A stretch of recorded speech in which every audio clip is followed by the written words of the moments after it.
आप लोग रमज़ान की तैयारियां कर रहे होते हैं, वर्किंग लेडीज़ के लिए बड़ा मसला होता है। तो मैंने खैर वर्किंग की अपनी अम्मा से एक चीज़ बड़ी अच्छी सीखी थी, क्योंकि हमारे ना डेली के उससे जब हम अपार्टमेंट्स में भी रहते थे तब भी अम्मा सबके ना इफ्तारी, क्योंकि शुगर पेशेंट थी, खुद रोज़े नहीं रख पाती थी। तो उनका ये होता था कि मैं रोज़ा इफ्तार करवाऊँ, तो कम अज़ कम अपनी नहीं, मैं कहती झेप मिटाने के लिए अल्लाह मियाँ के आगे वो करती।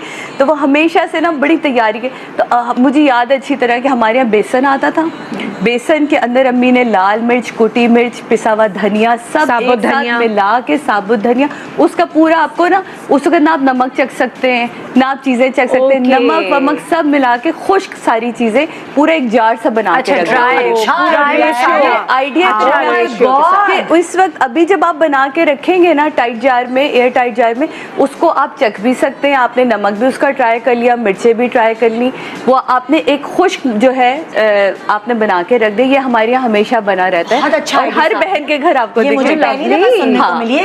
ये हमारे यहाँ जरूर रमजानों से पहले किलो डेढ़, आपको हर एक को पता होता है कि मेरे घर में कितना एक महीने में बेसन इस्तेमाल होता है, ठीक है, उतना मंगाया आपने, उतने ही सारे मसाले वसाले नमक शमक सब मिला के रख दिए खुश। अब होता क्या है, मेरे यहाँ प्याज हमेशा रमजान में महंगी हो जाती है, प्याज, अमरूद, ऑफ कोर्स, किन्नू, सारी चीजें, नींबू, सब चीज। तो आपको मेरे यहाँ आएंगे तो हर चीज फ्रीज मिलेगी। प्याज भी आप बारीक बारीक प्याज, जी ये मैं आपको, इसलिए आप जो कह रही थी ना मेरे क्रिस्पी कैसे होते हैं पकौड़े, आपने बारीक बारीक प्याज काटी। मेरे यहाँ अभी जैसा रमजान शुरू नहीं हुआ, शाबान से पहले, शाबान में ही हम लोग क्या करते हैं कि प्याज आ गई 10 किलो आ गई, 15 किलो आ गई, उसे काटा, बारीक बारीक प्याज काटी, क्योंकि शेफ है, उसे जल्दी जल्दी काट के उसको ड्राई होने दें। आप एकदम से आपने फ्रीजर में रखना, उसे पानी में नहीं डालना। कितनी देर ड्राई करें? थोड़ी देर, तो उसका पानी ड्राई हो जाए, ये उस पर हल्का सा आपने जो है ये आटा हुआ उसको आप कर लें, या कोई भी ऐसी चीज जिससे वो और ड्राई होके उसका आपने पैकेट्स बनाए, फ्रीज कर दिए।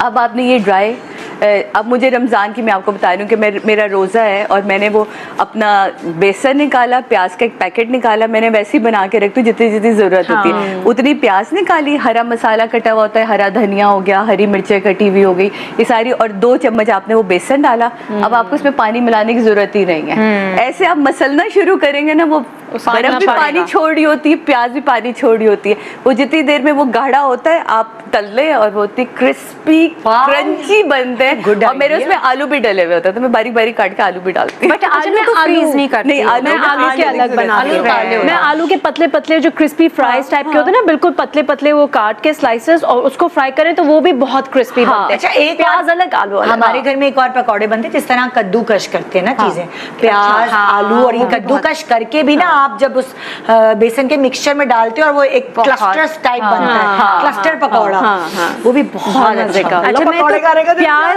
प्याज और आलू के साथ ना वो बंद गोभी होती है ना, उसको भी कद्दूकश करके मैं डालती हूँ, तो उससे मैंने वो भी सुना है, मैंने कभी ट्राई नहीं किया बंद गोभी, लेकिन मैंने सुना है क्रिस्पी बनते हैं। अच्छा, लोग कहते हैं कि रमजान में ऑयली खाने, ये पकौड़े वगैरह, यू शुड बी केयरफुल।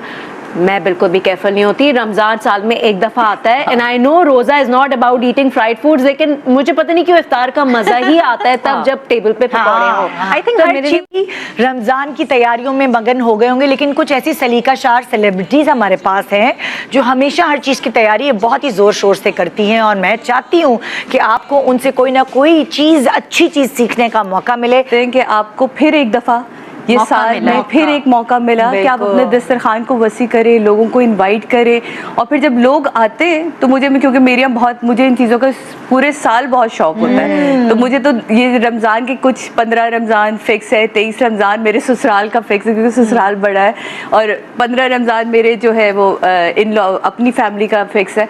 तो उसमें मुझे बड़ा अच्छा लगता है कि कुछ नया डिनर सेट, नई क्रॉकरी, नई चीज़ें, तो मैं ना पूरे साल जमा करती हूँ रमज़ान। जो मेरे चंद दोस्त हैं उनकी इफ्तार पार्टी एक करना मस्ट होती है, ज्यादा नहीं कर सकती मैं, लेकिन एक फ्रेंड्स की होती है, एक फैमिली की होती है, लेकिन मैं एवरी ऑल्टरनेट डे, जैसे होता है ना पूरी एहतमाम से जो इफ्तारी बनती है जिसमें पकौड़े भी होते हैं, दही बड़े भी होते हैं, सैंडविचेस, खाना, सब कुछ, वो मैं एवरी ऑल्टरनेट डे बनाती हूँ। उसका जो नेक्स्ट वाला डे है उसमें बिल्कुल बेहोश पड़ी भी होती है, खाती हूँ और तो मैं कहती हूँ कोई मुझसे एक्सपेक्ट ना करे मैं कुछ बनाऊं, लेकिन 30 में से 15 रोजों में मैं किचन में लगी हुई होती हूँ। इफ्तार से 2 घंटे पहले, 2.5 घंटे पहले तैयारियां शुरू हो जाती हैं, and I really enjoy it, क्योंकि वही वाली बात, मुझे जोश चढ़ा है इस दफा कि नई नई चीजें अच्छा, और बनानी है। हमारे ना तो ये कि क्योंकि हमारा 10 मिनट बाद रोजा खुलता है, तो मैं उन लोगों के लिए मेरे हाथ के पकोड़े सबको पसंद हो, चाहे मेरे मियाँ हो, चाहे मेरे घर के जितने हेल्पर्स हो, गार्ड भाई तक को ना, बाजी पकोड़े, मैं कहा बाजी ये क्या पकोड़े खास बात होती है आपके हाथ के क्रिस्पी। मेरे पकोड़े क्रिस्पी होते हैं, पहले भी बताया था। मैं पकोड़े ना पहले से फेंट के नहीं रखती। ये मैं भी आपको राज इसमें बताऊंगी, बताएं प्लीज। फेंट के नहीं राज रखती। से शुरू करें। राज से शुरू करूं? अच्छा पहले तो शुरू हो जाओ। पकौड़ों का वैसे बहुत से लोगों का राज होता है, मेरा भी एक राज है, क्योंकि मैं भी क्रिस्पी प्याज के पकौड़े बहुत वो पसंद कैसे है। बनाती है? आप कैसे बनाती हैं? अच्छा, फिर मैं पहले आपको आप बताती हूँ। मैं एक्चुअली जो बेसन होता है उसमें मैं पानी नहीं डालती, मैं भी नहीं डालती। मैं प्याज काट के ना बारीक बारीक, और मैं उसमें बेसन स्प्रिंकल करके रख देती हूँ 1 घंटे पहले। मैं ये करती हूँ, प्याज अपना पानी जो छोड़ती है उसी में बेसन का पेस्ट बन जाता है, तो जब वो आप फ्राई करते हैं ना डीप फ्राई, तो वो बड़े क्रिस्पी होते हैं। अच्छा, उसमें बहुत मोटी लेयर भी नहीं होती, नहीं होती, परफेक्ट होती है। अच्छा, जैसे फर्ज करो एक प्याज है, मैं सिर्फ एहतियातन एक लच्छेदार प्याज है, तो उसमें कितना बेसन? आई वुड से 3 टेबलस्पून तो आप आराम से डालें। खाली बेसन, नो नमक एंड नथिंग? नहीं, मसाला मसाला आप थोड़ा खुश्क सा, मसाला। अच्छा 1/2 टीस्पून राइस फ्लावर भी डाल दें। अच्छा चले, एक उससे इससे भी भी बड़ा बड़ा एक crispy और हो चीज जाता है। यहाँ से बताती हूँ राइस। जैसे आप लोग रमजान की तैयारियां कर रहे होते हैं, वर्किंग लेडीज के लिए बड़ा मसला होता है।